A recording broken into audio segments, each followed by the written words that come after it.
basically, don't give away your power. Hold on to that power yourself. And at 67, I've learned it's never too late to find a new path. And also, it's just never too late to change your life for the better. Even if it's just one thing or a ton of things, it's never too late. And if you look at the cover of my book, you'll see that I am a cloaked older woman looking at this glorious path going into the forest. And, that's the image I got for myself when I was thinking about the cover for the book. And I told my cover artist, that's what we need. Because that's it. I found a new path and I'm going for it. I went for it. And there's little fairies hanging about near me on the cover of the book. So, they're guiding me to the light. So it's just never too late. And you can make things better. It all begins by understanding the mind. I want to be happy now. I don't care about the future. I want to be happy right now. You are not alone. You are never, ever, ever alone in this. It's helped my voice grow and given me freedom to be creative on my own. I'm Christina Barcy. Welcome to Be Bold, Begin, a podcast dedicated to you, the creative, the healer, and the innovator. The topics and conversations we have here are designed to help you discover what might be getting in your way and offer you tools, techniques, and guidance to move through them. I live in the imposter's body more than I live in my own body. I don't have to feel like I don't deserve this. This is where creativity and healing intersect. If you decide to be bold and begin, you have the opportunity to feel humbled and empowered. I totally believe that. I'm a certified Kaizen Muse creativity coach, a certified Reiki energy healer, and an entrepreneur, artist, and presenter. I will share with you my experiences, my proven tools and techniques that helped me and my clients and loved ones shift and expand in the areas they most desired. This is a gentle and open space where you will hear how others are being bold to encourage you to begin your own journey or expand the one you're on. This is Be Bold Begin.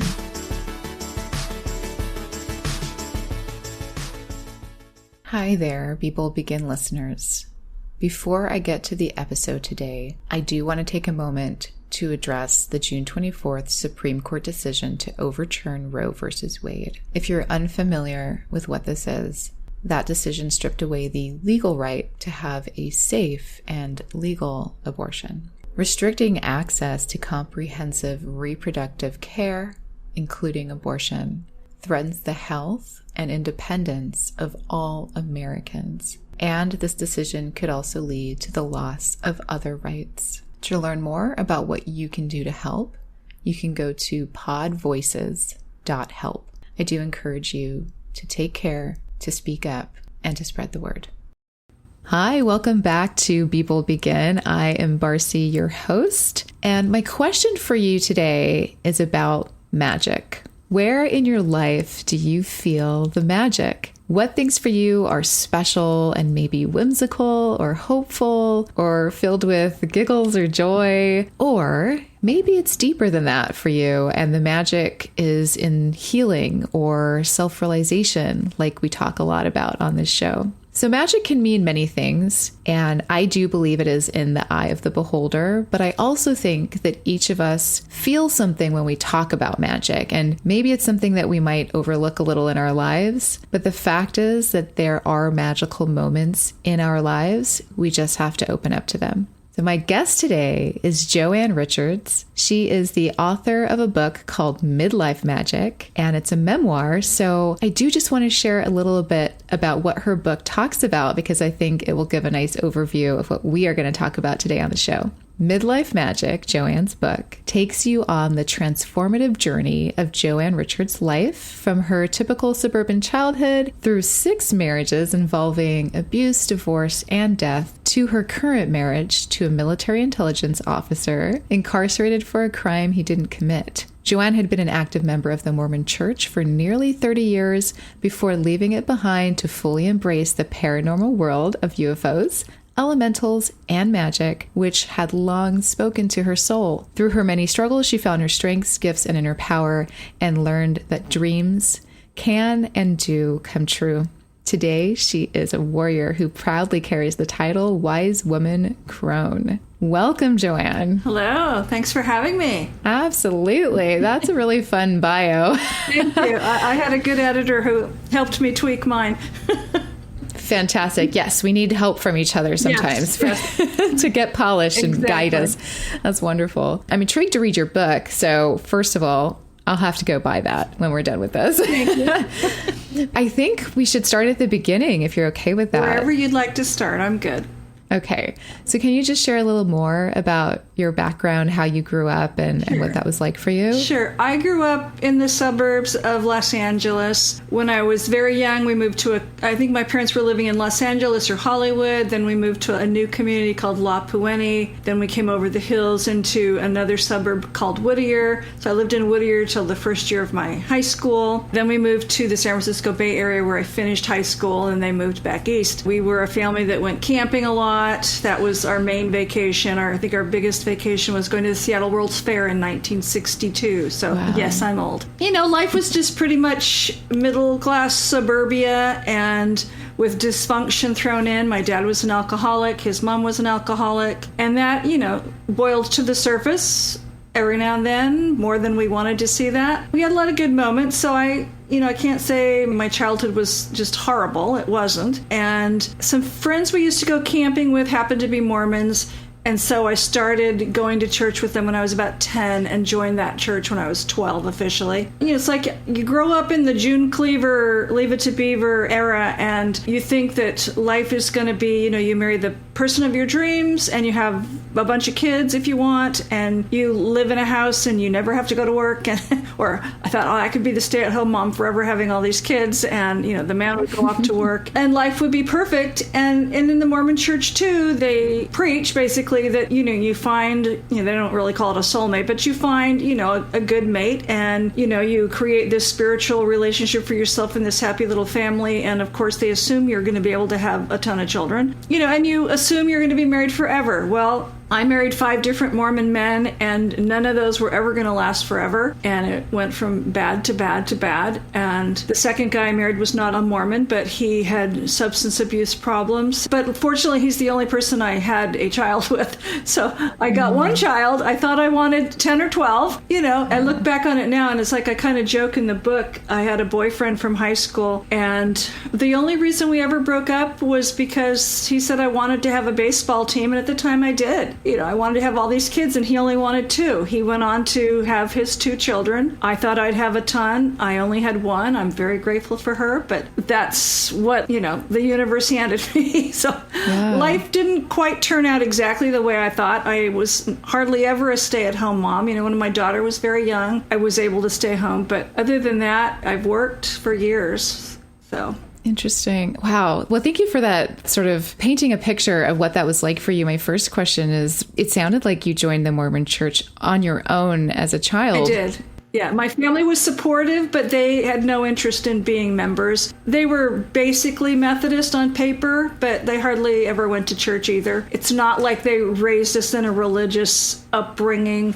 We went to church probably for holidays, and, every now and then it wasn't a big deal. I enjoyed going to Sunday school as a little kid, but it didn't seem like it was it's not like we prayed together as a family or we sat around talking about God or anything. So I'm curious then, what was it that you gravitated to? Because that's a young age to make a big decision like that around your spirituality, or maybe it was something else like structure, or I guess that's my question really. Were you connected to what you were looking for that was filling for you at the time?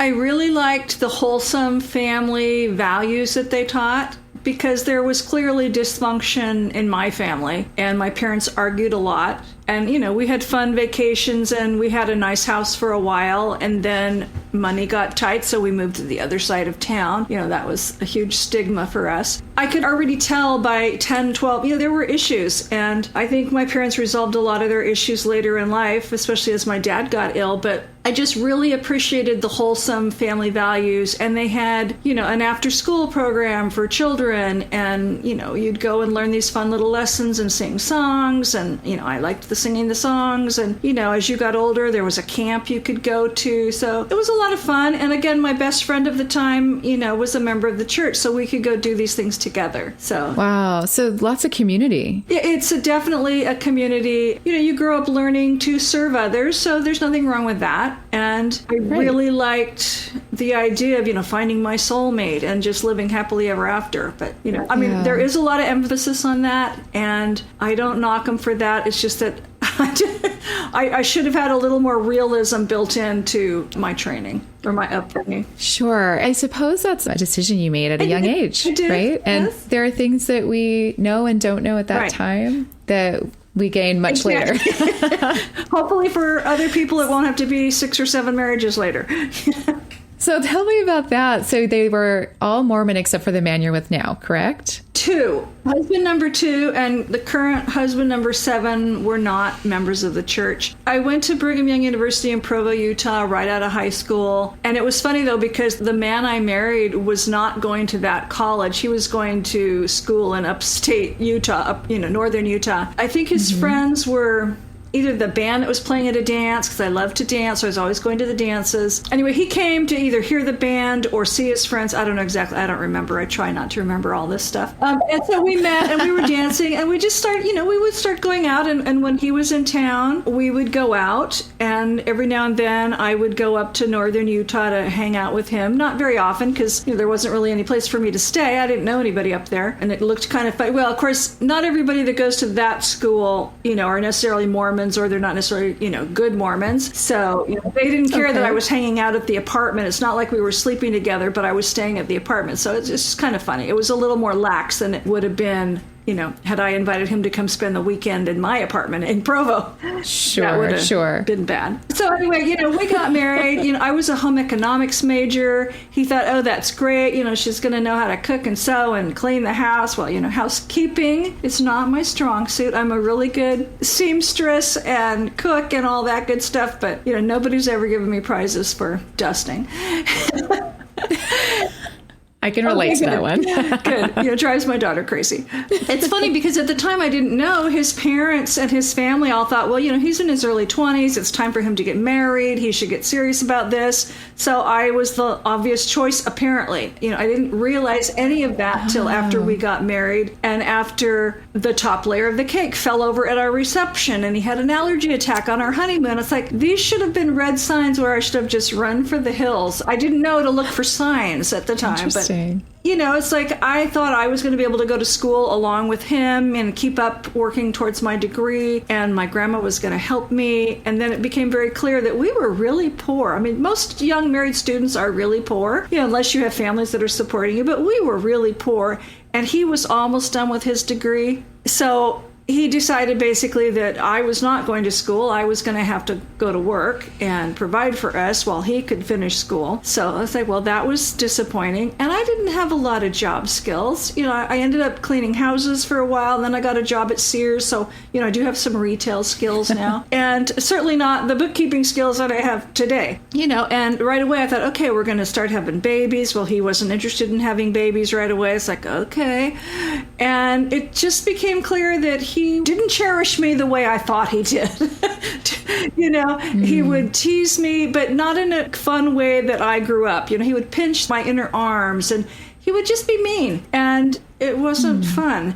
Then it was like, well, I'm around photography models all day long and you're not thin enough. And I go, well, I'm 120 at age 20, and that's really thin for me. What do you expect? Well, go out there and do some jumping jacks, and you need to exercise every day. And it's like, okay, I'm working, I'm doing the house stuff, because you're certainly not. Anyway, it just, went downhill, and within a year, he had kicked me out, and I went home to Connecticut. We got a divorce, even though can we try again? I go, well, sure, if you want to come to Connecticut and talk to me. No, you have to come to Utah and talk to me. I go, well, then forget it. If you can't come get your wife, forget it. If you can't fight for me, then it's not worth it. So So remind me how old you were when you two got together. I would have been 19 because I was in my sophomore year of college, so I was 19. So pretty young. I'm sorry, was this the first or the second? That was the first. And actually, that's not very young for Mormons. I had people, when we were all freshmen, there were a few people in my dorm that got married that first year. And it's like, you didn't even finish your first year of college. Did they stay in school? Well, the women? No, I think she started having babies right away, but I don't know. I lost touch. You know, a lot of people got married really young, but that's kind of the atmosphere at BYU. So, right. I actually spent some time in Provo a couple of years, not a couple of years consecutively, but one year I went, another year I went because there's a film festival there that I really like. Actually, that's not in Provo. No, I know it's not city, but yeah, but it's very niche film fest called Film Quest. Okay. And it's like sci-fi and horror and fantasy. It's really fun. And it's in Provo, of all places. That's kind of weird. Yeah, and it's actually run by a Mormon. I wouldn't doubt it. They're very nerdy. It's like, I have nothing wrong with any of those genres. They're just fun. And shout out to Jonathan. But I've spent some time in that space, which I found very interesting today. And I don't know what it was like during the time you were there. But with the college there, you even mentioned there's a mix of not everyone there attending is necessarily Mormon. So you have this interesting mix of there's a gay community there. There's a very artistic community there now.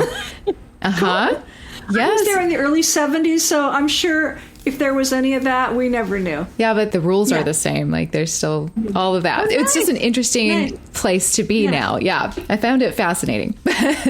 But to get back to your story, so what happened after that? You're in Connecticut, and then what happens? You know, I worked for a while, and I went to school for a while, and then I decided I wanted to move back to California and be near some friends and whatever. And good thing, because my parents ended up moving back to California with my dad's job. So that all worked out fine. You know, and I was going to some church singles things, and I was hosting a church singles thing at my house, or the house I was living at, and this, young man came in, and I think his sister and brother-in-law dropped him off, and he was not a member, but we hit it off and we got along, and that was going to be husband number 2. We courted for a month. He wanted to get married like on his first daughter's birthday because he wasn't allowed to see her and he couldn't pay child support, so the ex-wife didn't let him see her. So, I said, well, sure, let's get married. Why not? Good thing, because I got pregnant before we were married, and so it's a good thing we got married, because I would have been kicked out of the church if they'd known that I was already pregnant by the time we got married. But we had a short courtship. We got married in my parents' backyard, and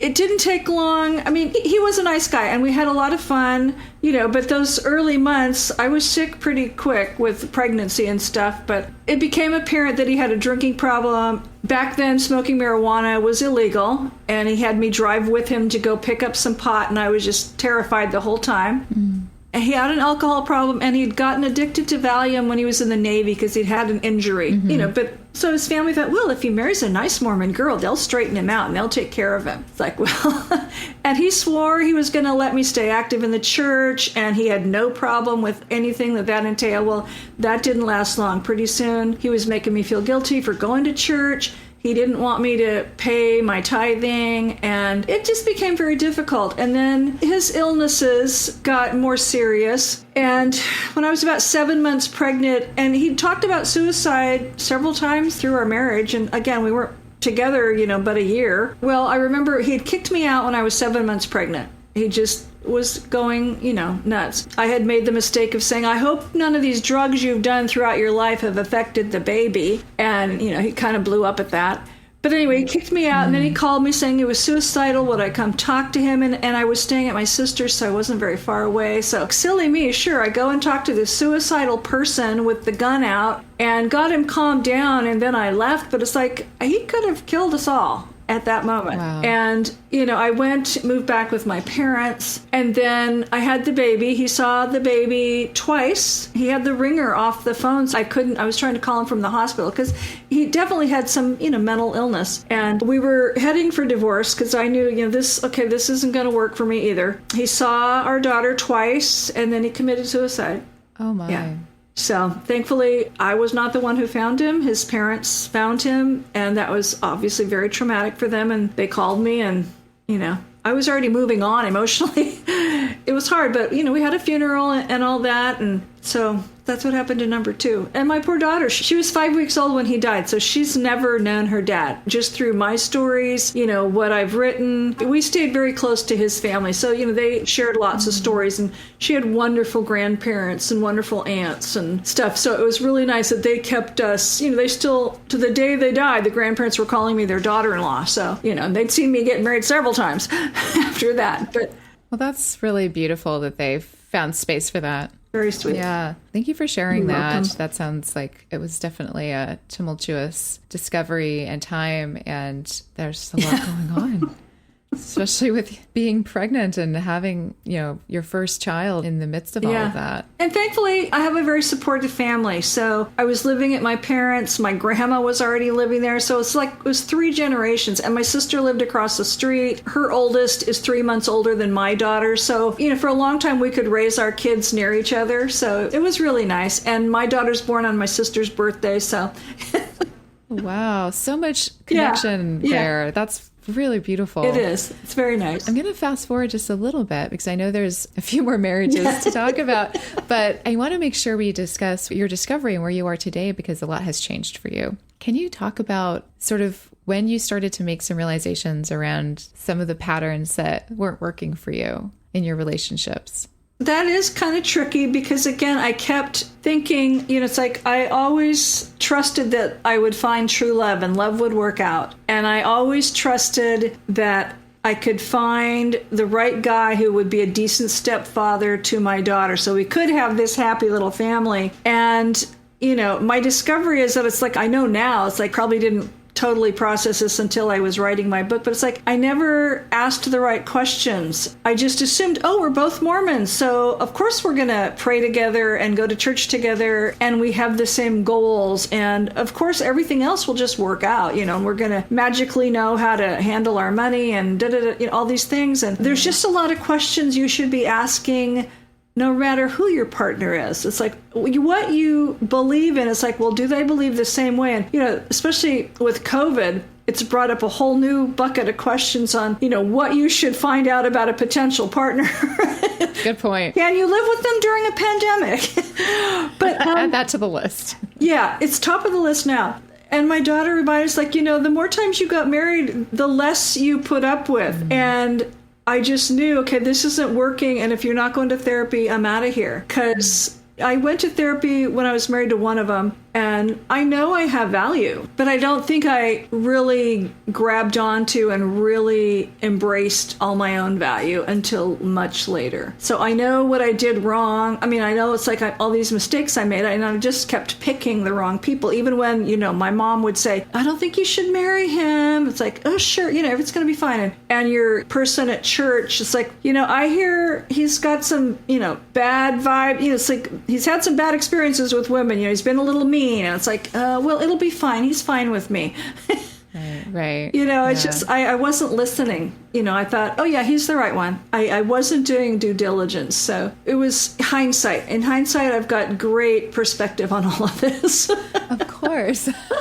like us all. But I know. That distillation really makes sense, though. And I think we can all relate to that. So thank you for framing it that way and being open about that discovery and as it being a process. It is. Which I think a lot of us, if not all of us, can relate to it in some part of our lives. Well, I was going to say the other thing that, when I was young, I watched my mom enable my dad as an alcoholic, and I helped her be a codependent. And so I embraced for the wrong term, but it's like, I became a codependent, and, here I'm going to buy the guy's alcohol. Here I'm making excuses for him.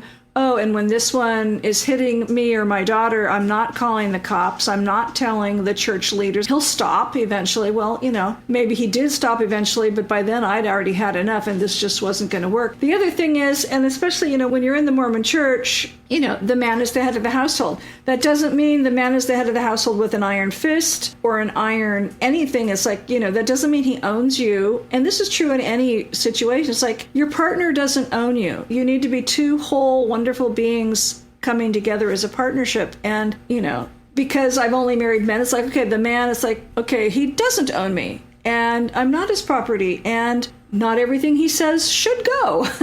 and I shouldn't have to not see my family because he's mad at them. So I gave my partner too much power, and I just kind of squashed all my own power down, which is something I would not recommend to anybody. And if you're in trouble, call the cops. It's like I didn't stand up for myself, and I certainly am now. Yeah. My Right. current husband is seeing a whole new, different me. And not that he's tried to squash me, but we're both very strong personalities. But again, I could see myself just kind of going along with the flow more than I am. I mean, not that I'm trying to rock the boat, but I am standing up for myself a lot more than I ever used to, which is great. That's a big deal. It is a big deal. And my really daughter is. sees that, and my grandchildren see that. So it's a big deal. It is a big deal because it starts to break that sort of atmospheric learning that we get just Right. from our surroundings and the people that we're around and all of that. And the healing really does have an expansive impact when we do that for ourselves. So your growth is definitely going to impact even more people as you share it in thank spaces you. like we are Yeah. today. I think it's really important It is. to talk about it. So thank you for talking about Sure. it. It's not always fun to talk about. No, but I'm getting a lot braver to talk about the messy parts. Yeah, So- I appreciate that so much. I really do, because it's intimate. And I think the more we talk about it, the less taboo it becomes, and the more opportunity others have, all of us have, to recognize our own power. Yes, yes. Yes, yes. And it's funny because until the podcast that I did yesterday, I think, and for the first time in a long time, it's like I said out loud, and I said it with you, it's like I got pregnant before I got married. I was never going around. I mean, yes, my family figured it out. It wasn't hard to figure out, but like I never went around and saying that, because I would have been excommunicated from the church just for that, Right. or disciplined for sure. But now it's like my daughter doesn't care, my family doesn't care. It's like, who cares? How does that feel to be able to finally say it? It feels like I'm peeling back another layer of guilt and shame, and I'm really glad to be able to do that. Because, again, who really cares? And I'm not a member of the church anymore, so I don't care if they know or not. They can't do anything to me now, so... How relieving that must be to let go of some of that. It is. It's very nice, so... It's amazing. Yes, exactly. Well, and we I feel just that. are coming out of Samhain and those fun 3 days here, and it's a big time for releasing. So I feel like I have released a big weight off my shoulders. So thank you for that. Oh, absolutely. Thank you for letting us share that with you. Sure. Truly. I have a lot of moments like that in my personal life, and it's funny how you feel like they're small sometimes, or I feel like they're these little things that don't really matter. And Right. then as soon as I connect with it and really say things out loud, something shifts and something releases, Right. and it can be really powerful. So Yes. that acknowledgement is wonderful. Yeah. So let's talk more about that. Actually, I would love to talk more about sort of the discovery you made and how you started to shift out some of this. Okay, well, when I was married to number 3, he was a funeral director. So this is kind of the backstory of one of my loves. He was a funeral director, and one time we drove from Southern California to Northern California to do a graveside service for this old woman who passed. And it was just going to be 2 members of her family, relatives. I don't even know who they were. I didn't know this woman who died, but I'm standing there with my husband and these other 2. It's like, oh, and then she's right there. It's like, and I can't see her because I can't see spirit. I mean, I can see their shadows, but I can really feel them. And she's right here to the side of me. It's like, okay, this is cool. I think she's here. It was just so wonderful. And then another time, he wasn't a funeral director anymore, but we were living back in Ohio, and his sister's mother-in-law had passed. And I think I sang at the funeral. So I'm on the front of the chapel, and I just knew that her spirit was hanging out near the ceiling at the far back of the chapel. It's like, there she is. And it was just, that was the beginning of my being able to feel spirits. And I just thought, well, this is so great. And then I kind of forgot about it. And then after I met current husband Mark, number 7, he introduced me to stuff about UFOs and aliens. And then, why don't you go learn about this aircraft carrier down in the San Francisco Bay Area? It has really great military history. It's like, okay. And then I found out that it's got a huge history of ghosts on the ship. And then I got to meet, I hear there's a psychic who does ghost tours on that aircraft carrier. Why don't you go hear her talk? It's like, okay. And then I got to meet her, and I got this private tour on the aircraft carrier, and all of a sudden, and it was after hours, so it's getting dark, and this is the USS Hornet in Alameda. If you ever get the chance to go there, I mean, it is really well known for its ghost stuff, but if you ever get to go there, it's really cool. You know, you're walking down a hall. I'm going, it's really cold in this hallway. She's going, yeah, I know. And then we're going up, you know, the stairway ladder thingy to where the bunk rooms are. And she's gone into the other room. And I'm at the top of the ladder. And there's a spirit peeking out from behind this column. And I'm going, hello? It's like I could see the shadow. I can't see their face like I can see you. I can see their shadow. I can feel the energy. I have another dear psychic friend who can see them as if they were alive at that moment. Anyway, but wow. I could see the spirit. I could say hello to him. It's like, that was so cool because he was very shy. But on the Hornet, there's a lot of spirits who died there. And also they're just sailors and they just want to come hang out.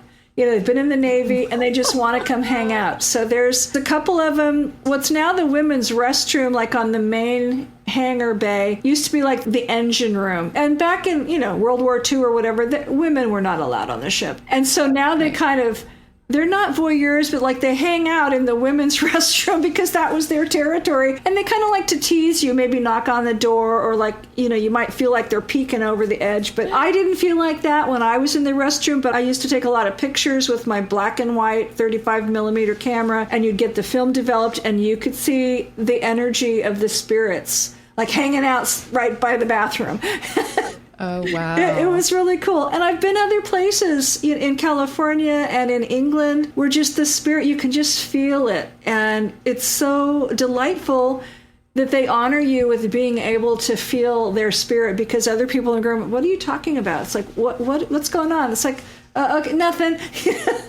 And then, you know, and with digital film, it's different. But sometimes in my digital camera, at least I can see like the shimmery of, the spirit was like right there by the window. We knew it was there because we could feel it. It's validated by the time you look at your digital images again. So, but then again, it's fun because my friend, like we're walking down a stairway and she's going, okay, well, there's this woman here who's going down the stairs kind of in a hurry. And it's like, she's going down the servant stairs and she's either going to a rendezvous that she shouldn't be at or she's just been at one.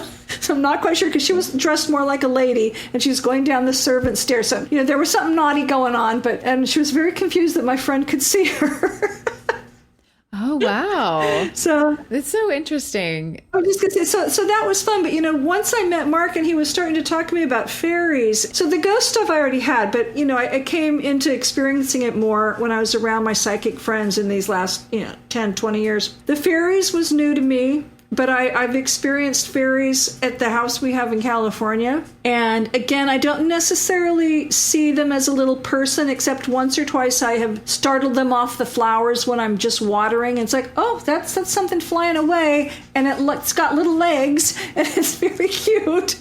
Yeah, a lot of the times they're just in their ball of energy form. I can see them sometimes, or I'll see their shadows, or they'll hide something, or they'll help me find something. We have a very interesting relationship and I leave them treats and Mark has built a bunch of fairy houses and I, make little baskets for their beds and we give them treats and just getting to know the fairies is a wonderful way to enhance your honoring of Mother Nature and helping to realize how important it is to take care of this planet because, that's what they're all about. And if you don't take care of the planet and you piss them off, you might have a really bad rainstorm. Or you might have a rainstorm because you need the rain, but sometimes you get more of a storm than you want because you've really made the elementals mad. Wow. So how did he introduce that relationship to you and being able to notice those things?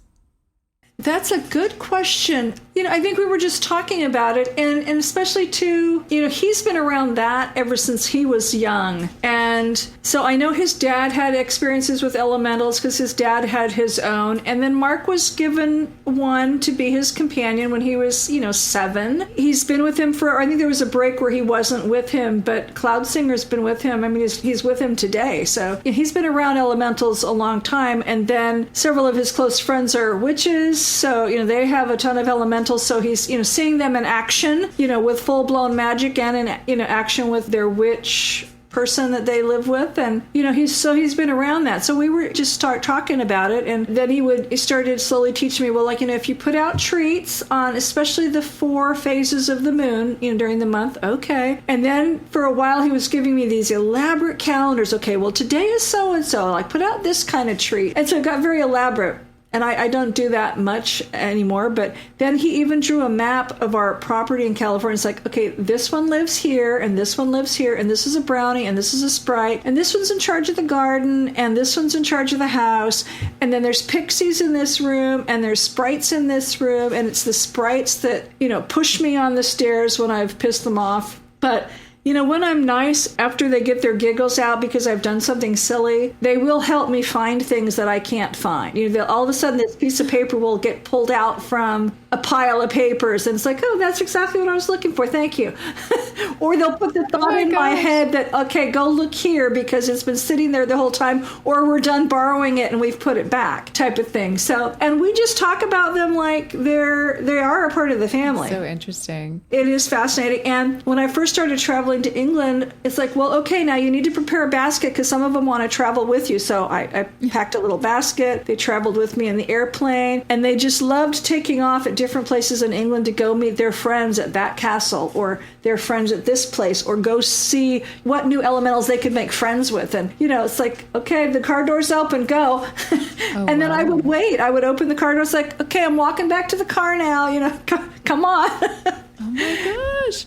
Do you have any examples of his stories with his witch friends? Like you said, he witnessed them interacting together. So I'm curious what that looked like. Well, okay, they were partners for several years until she was killed, and they have 3 children together. The oldest was killed with the mom, but the 2 daughters are still very active. But, she could just hold her hands apparently and, call on them. And I've seen a picture of her daughter do this, and you can just see they're holding their hands, and they're directing energy, or they're directing, giving little cues to the elementals, even though I couldn't see where the elementals were. But he's written several reports because they also tie into whatever UFO and military alien stuff he would be working on. It's like, okay, we went to this cool library, and, whether it was, there's a couple of famous guys. I don't know if it was Aleister Crowley or this other person that was really famous. Okay, we got to go in their library and look at their stuff, and the elementals are just balls of light. We're just so excited to see what was in the book. And, that's just one thing.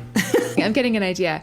Okay. It's a fun conversation, and painting a picture of what the interactions might look like, I think, is helpful for a listener. Yeah, so thank you for sharing. One of my funnest things for me, though, is I've been at England speaking, and as I was walking up to the podium to speak, my friend was taking pictures, and she caught, there were orbs around my booth, and then one just like, oh, she's going up there, and you can see it with its tail, like, oh, we better hurry and get with her, because they would always hang out with me when I was speaking and just protect me and guide me, and I'm always asking them, it's like, help me know exactly what to say, that kind of stuff, and they're very helpful. Oh, that's a really fun way to kind of walk through life. Yeah.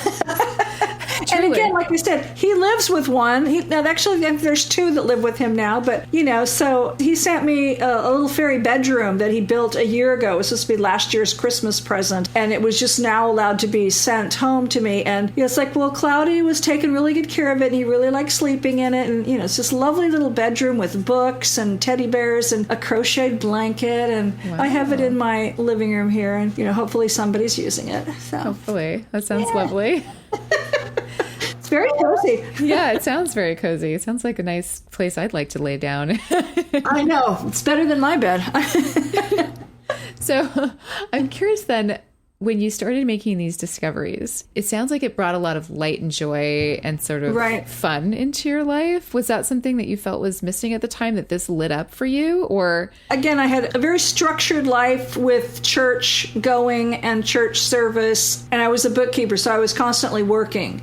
And yes, I had some fun with a roommate. We would run around. And then by the time I met Mark, and I left the church, and I was visiting him every weekend, and sometimes he lived closer. I was visiting him several days a week. Not all day long. It was just a few hours at a time. But then he was talking to me about witchcraft, and I thought, oh, that sounds very interesting. And I started to get interested in it.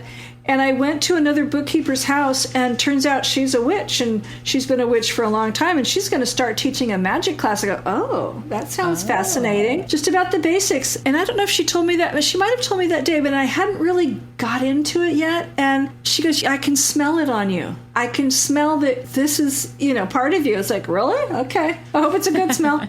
I started taking classes, and I started learning about the basics. And, it's not like I have all the tools and all the cool stuff. I keep it very simple and use what I need for myself. But, it works for me, and it does bring me light and joy. But it's really been a big part of me learning how to take care of myself. Like self-care. I wasn't doing that much.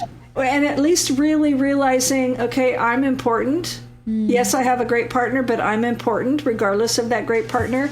And it's not like I go overboard with self-care, but I started taking time for myself because I was always work, always visiting the husband. That was it. Work, husband, occasionally go see my daughter. Yeah, this really ties into the self-worth piece. Yeah. Yeah. I dove in, and the self-worth, because I think I've always had self-esteem problems because, what's wrong with me? I keep picking these crappy husbands, They had a really good way of making me feel like it was all my fault. So my self-esteem was in the crapper for a long time. It's not now. And my friends can see that I'm happier. My daughter can see that I'm happier. And my husband is glad to see me happy. I think he sees that I'm happy. He says he's happy that I'm happy, so that's good. It's really good. It is different. It's a learning process. And yeah. And here we are.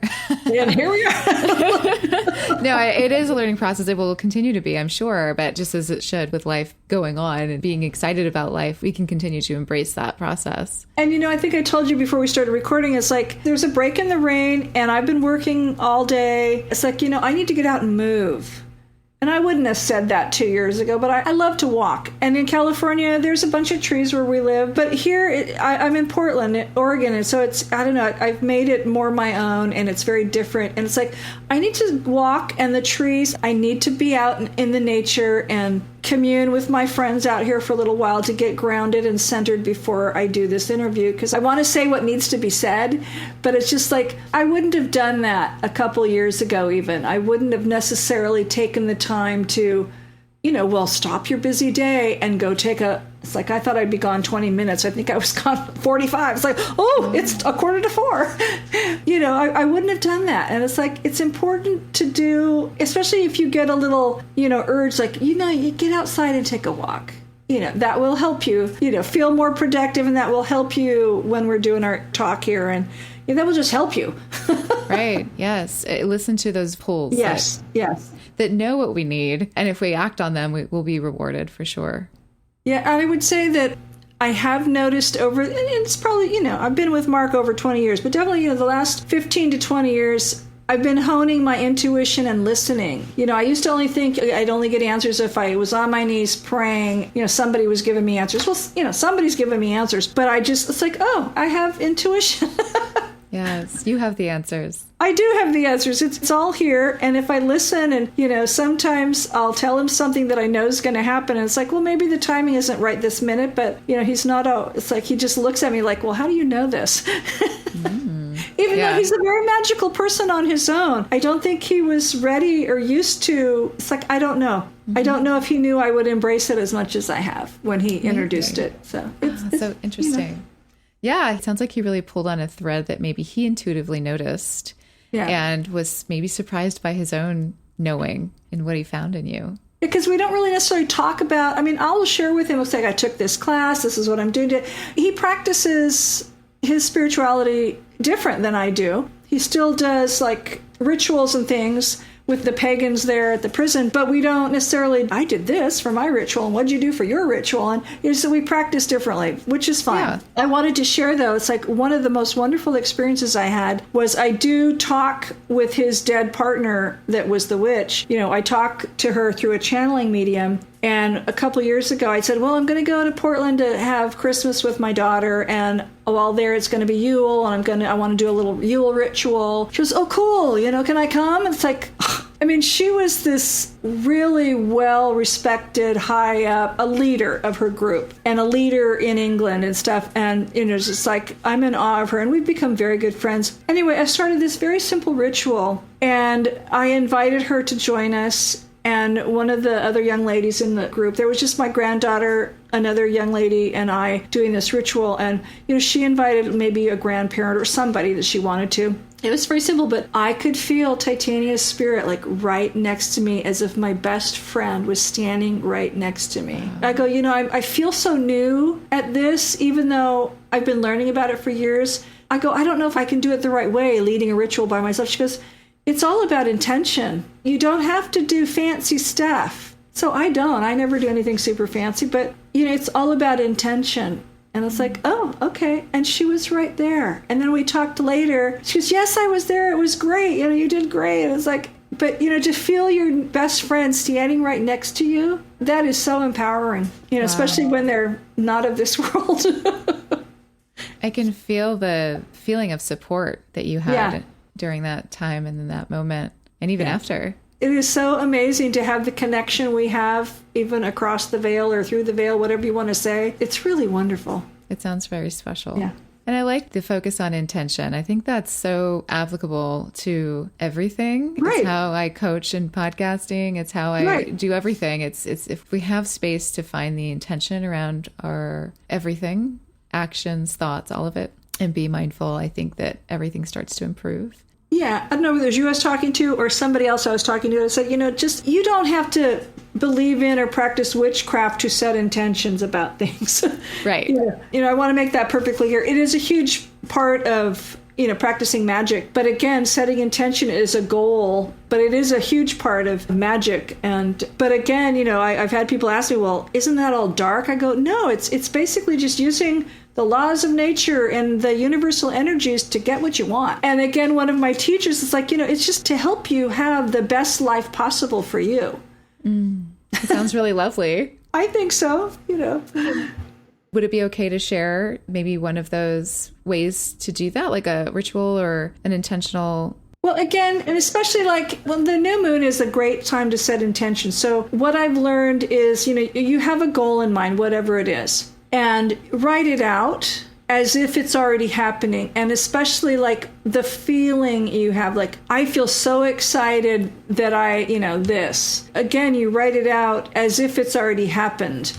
And embrace the feeling and, maybe fold it up and put it somewhere. I don't know that you have to burn it or anything. Then as you're working towards the full moon, then you're, thinking about, what you need to do to accomplish that. Then you start setting your tasks. But, it can be as simple as writing out your intention or your goal and maybe lighting a candle or just sitting in a reflective mood or, having a cup of tea with it. It just, as long as you take some time and think about that. And usually you're setting an intention for the next lunar cycle for about a month. And maybe the next month you still need to work on that. So you might do it several months in a row. Who knows how long it takes you to get stuff. I have to work on things for more than a month sometimes. But you can just write it out. Think about it, or maybe do a meditation, have some music, light a candle. That can be your whole ritual. It doesn't have to take 3 hours. It can take 15 minutes. Yeah, it sounds a lot like mindfulness and manifestation. Yes. What we know in contemporary world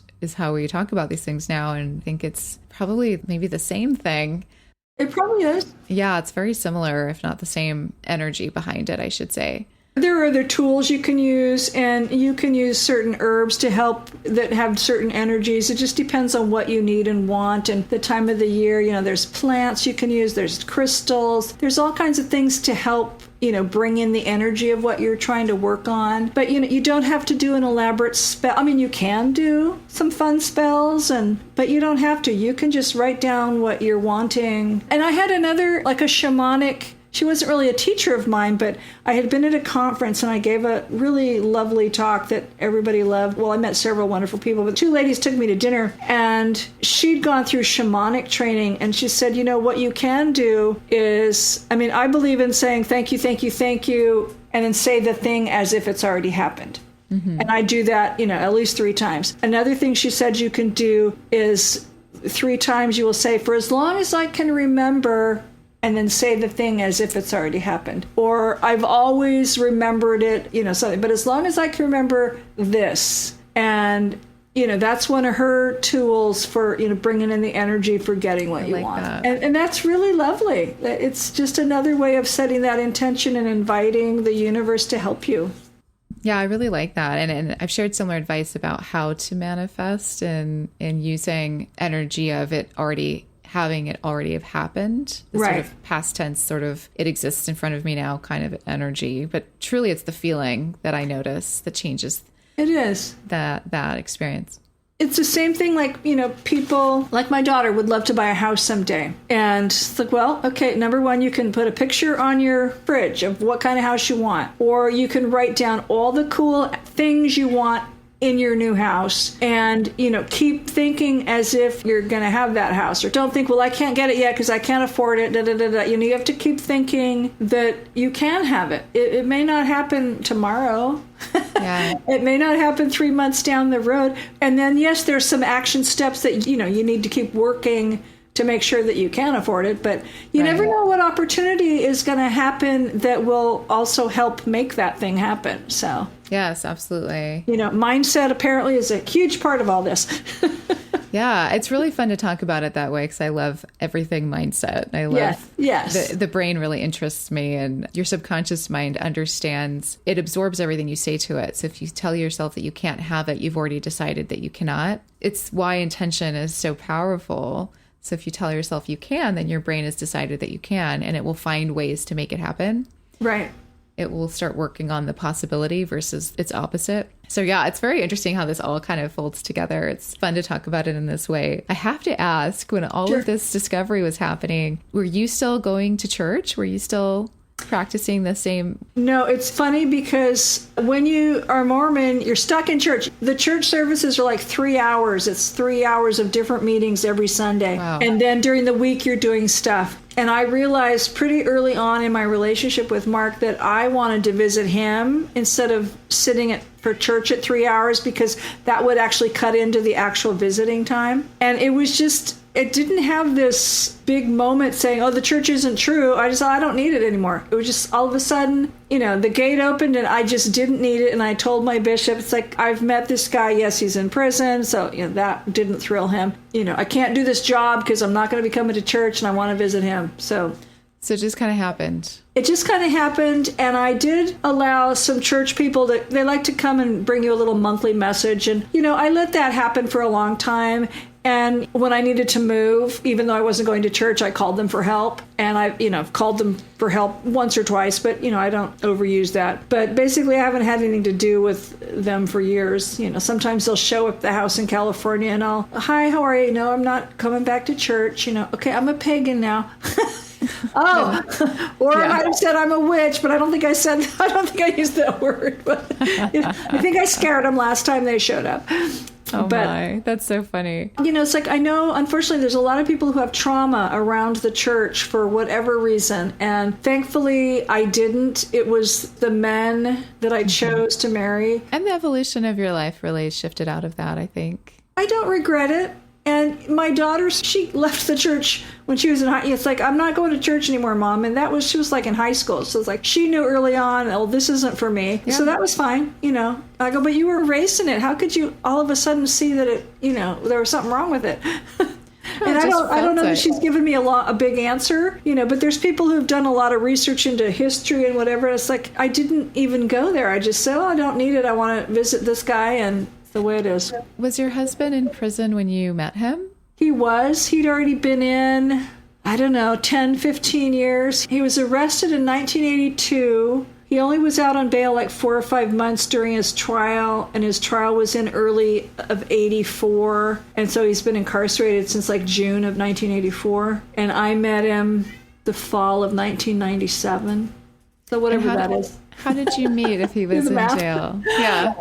Yeah, I'm a bookkeeper, but you can do the math. A former roommate of mine, her husband was also in prison, and I'd gone with her to visit him a couple times, so the prison didn't scare me. Prison visiting is pretty not scary. And she came home one day and said, oh, I met this really nice guy. He's a friend of Ricky's. His mom was visiting him. He's really nice. He's really smart. It's like, smart. That would be a new kind of boyfriend for me. So, okay.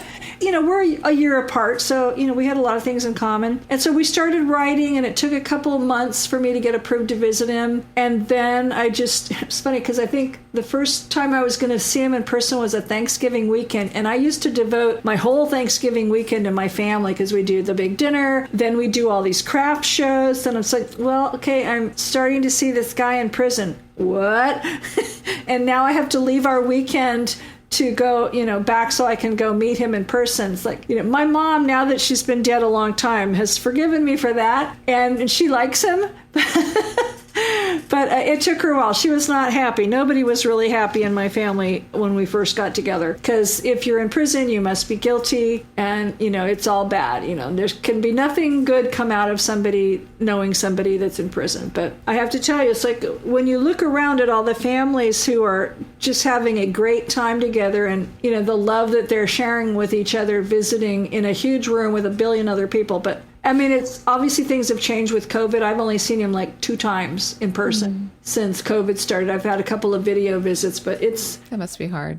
It's put a big strain on things. We still write. We write every day, pretty much. So, I've got boxes and boxes of letters. Wow. So, yeah, we met while he was in prison. We courted for 5 years. We finally decided, might be a good idea to get married. So we've been married 19 years. Oh, my goodness. Wow. Yeah. Does he have an end date in sight No, he does not. Okay. He has a life without parole sentence, but he keeps trying to find ways to, work through the legal system. And he's old for prison and he's got some health problems. They keep passing laws that will help inmates in that situation. They just haven't extended them to people with life without parole sentences. Okay. If you have like 25 to life and you're already eligible for parole. So number one, he's working on, they have been commuting a lot of sentences so that now you can at least be eligible for parole. So, things are moving just very slowly in California for that group of people. So who knows? We don't have an end date in sight. When I met him, he thought he had like 2 years because the lawyer was working on it. And then the lawyer frauded him and didn't really work on his case. So it's like, okay, 2 years has worked into 20 plus. You've done it for this long, so I'm sure you've worked out a process for your relationship to be successful. We talk a lot more than most married couples probably do. But there's, even at our age, and we've been together so long, you'd think we had it perfect. And, we're still learning on better ways to communicate. Yeah, that's actually really lovely to hear that is at the core of your relationship, is the communication. Yeah. Well, and especially when we met, all we could do was write, and then all we could do was talk and sit in a room with a bunch of other people. So you're probably doing better in that area than most of us. Yeah, and he's had a talk to or gotten letters from friends who, maybe once in a blue moon they'll go on a date with their wife. And for us, it was almost like, okay, every week, those couple hours is our weekly date. So we had dedicated time to each other. It wasn't like just saying hello to each other as we were passing each other on the way to everybody's job or something. So, we have had time to sit down and talk about meaningful things and also, cool history things and cool alien stuff and, what he did in the military. And he's been all over the world. So, I've gotten a lot more information than I would from anybody else. So fun. That sounds like a really fun experience, actually, a fun relationship. So we've covered a lot of ground. Yes, we have. But what's next? A long life to share. I will ask you if there is one takeaway that you would like the listener to walk away with from this conversation. What do you think that would be? It's a hard one for this one, but... That's okay. I've been practicing that a lot. It's like, because it's one of my lessons, and it's kind of like 2 things. Basically, don't give away your power. Hold on to that power yourself. And at 67, I've learned it's never too late to find a new path and go down that road. And also, it's just never too late to change your life for the better. Even if it's just one thing or a ton of things, it's never too late. And if you look at the cover of my book, you'll see that I am a cloaked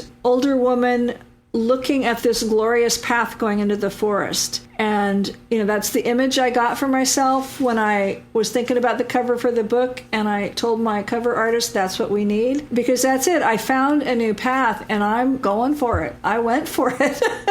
And there's little fairies hanging about near me on the cover of the book. So, they're guiding me to the light. So it's just never too late, and you can make things better. That's a strong message. Thank you.